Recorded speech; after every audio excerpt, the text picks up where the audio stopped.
Hey guys, আবারও ফিরে এসেছি তোমাদের সামনে একটা নতুন ট্রাক নিয়ে, লরি নিয়ে। দেখো কিভাবে এখানে আমরা সব লরির পার্টসগুলোকে ছড়িয়ে ছিটিয়ে রেখে দিয়েছি।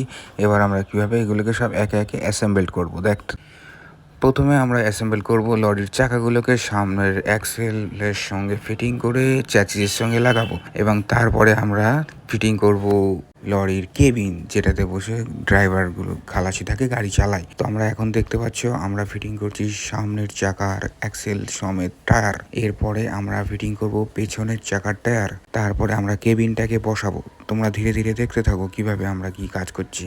আমাদের সামনের চাকাটা বসানো হয়ে গেল, এবার আমরা পেছনের চাকা বসাচ্ছি, দেখতে থাকো। আমরা একটু ঘুরিয়ে দেখে নিলাম চাকাটা কেমন কি কাজ করছে। এই হচ্ছে আমাদের পেছনের গিয়ারটা ভালো করে দেখো, সাদা রঙের একটা গোল মতো আছে, কাটা কাটা দাগ।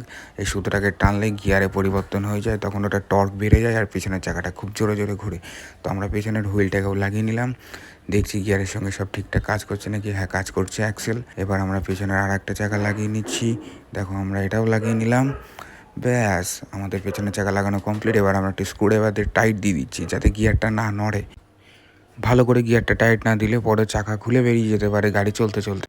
আমাদের চ্যাচিস এখন পুরো রেডি। এবার আমাদের বডি ফিটিং হবে চ্যাচিসে। দেখো কিভাবে কি করতে পারি আমরা এখন কমলা রঙের বডিটাকে আমরা ফিটিং করব। দেখো আমরা দেখে নিচ্ছি কোথায় কিভাবে কি হবে।